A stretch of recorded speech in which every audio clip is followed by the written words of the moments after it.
CEO ने अपनी company की सभी 600 लड़कियों को अपने पास बुलाया ताकि वो उनमें से एक को अपनी वाइफ चुन सके। सीईओ की बीवी बनने के लिए लड़कियों ने अपने दिमाग की सारी क्रिएटिविटी लगा दी और खूब सज धज कर तैयार हो गई। लेकिन जब वो सब ऑफिस में पहुंची तो सीईओ ने उनके चेहरों की तरफ देखा तक नहीं और बस हर लड़की से हैंडशेक करता रहा। बैच दर बैच लड़कियां बदलती रही और 600 लोगों से हाथ मिलाने के बाद भी सीईओ को कोई सूटेबल कैंडिडेट नहीं मिली। उसकी वाइफ चुनने का ये अजीब तरीका इसलिए था क्योंकि सीईओ को एक स्ट्रेंज बीमारी थी। जैसे ही वो किसी लड़की को छूता उसके पूरे शरीर में लाल रैशेस हो जाते और अनबेरेबल खुजली शुरू हो जाती। उसने फेमस डॉक्टर से इलाज करवाया लेकिन कोई फायदा नहीं हुआ। फिर एक दिन एक पुराने मास्टर ने बताया कि ये कोई बीमारी नहीं बल्कि एक लव स्पेल था। जिस लड़की ने ये स्पेल डाला था उसके अलावा हर लड़की को छूने से उसे एलर्जी हो जाती थी। ये सुनकर सीईओ गुस्से से भर गया और उसने गेस लगाया कि ये स्पेल 7 साल पहले चांस से मिली उस लड़की ने डाला होगा। उसने उस लड़की को ढूंढने का फैसला किया ताकि रिवेंज ले सके, लेकिन उस लड़की को भी नहीं पता था कि उसने कोई लव स्पेल डाला था। सीईओ से उस चांस मुलाकात के बाद न सिर्फ उसकी सारी मैजिक पावर चली गई बल्कि वो कम उम्र में 5 नॉटी बच्चों की मां भी बन गई। आज तक उन नॉटी बच्चों ने मास्टर के टोस्ट टेंपल को लगभग उड़ा दिया था। मास्टर से रहा नहीं गया और उसने लड़की को 5 बच्चों के साथ पहाड़ से नीचे उतरकर उनके फादर से मदद मांगने को कहा। 5 नॉटी बच्चों को सपोर्ट करने के लिए उसने फेंग शुई कंसल्टेंट की जॉब शुरू की, पर उसे क्या पता था कि जिसने उसे हायर किया वो वही सीईओ था जिसकी वजह से उसकी मैजिक पावर गई थी। सीईओ ने उसे इसलिए हायर किया था ताकि वो उस लड़की को ढूंढने में मदद करे जिसने उसे 7 साल तक सिंगल रखा, पर सीईओ कोई इंफॉर्मेशन नहीं दे पाया। इसलिए लड़की ने उससे आंखें बंद करने को कहा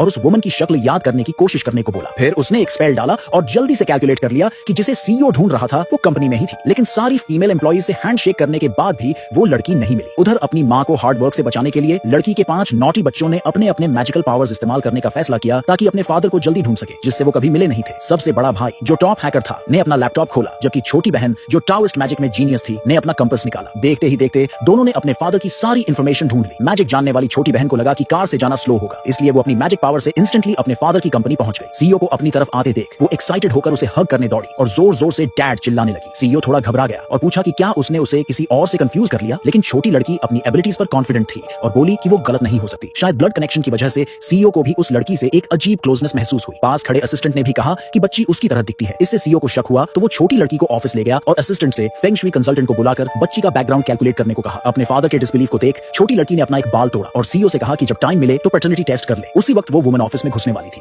तभी एक स्कीमिंग वुमन ने उसे धक्का मारकर किनारे कर दिया। ये औरत सीईओ की ग्रैंडफादर द्वारा फिक्स की गई फियांसे थी। जब उसे पता चला कि सीईओ 7 साल पहले वाली वुमन को ढूंढ रहा है तो वो गुस्से में कंपनी पहुंच गई, लेकिन सीईओ ने इस फियांसे को कभी एक्सेप्ट नहीं किया था। जो वुमन पहले दरवाजे पर कमोशन देखने आई थी उसने अचानक अपनी बेटी को डेस्क पर बैठे देखा तो उसे बाहर बुलाया, रनिंग अराउंड न करने को कहा और घर ले गई। उधर सीईओ ने स्कीमिंग वुमन को भगा दिया, लेकिन फिर देखा कि उसके पास की छोटी लड़की गायब हो गई। अपने रिलेशनशिप को कंफर्म करने के लिए सीईओ ने वो बाल लिया और असिस्टेंट से टेस्ट करवाने को कहा। जल्द ही जेनेटिक टेस्ट के रिजल्ट्स आए जिसमें सीईओ और लड़की का जेनेटिक मैच 99% था। ये देखकर वो खुशी से पागल हो गया और अपने सबऑर्डिनेट्स को सिटी वाइड सर्च शुरू करने को कहा ताकि बच्चों को उस पॉइजनस वुमन से छीन सके जिसने उसे 7 साल तक सिंगल रखा। उसे क्या पता था कि वो पॉइजनस वुमन जिसकी वो बात कर रहा था उसी के पास कमोशन देख रही थी। इतने बड़े सर्च के बाद उस वुमन और बच्चों के क्लूज जल्दी मिल गए। सीईओ तुरंत उस वुमन के घर की तरफ दौड़ा।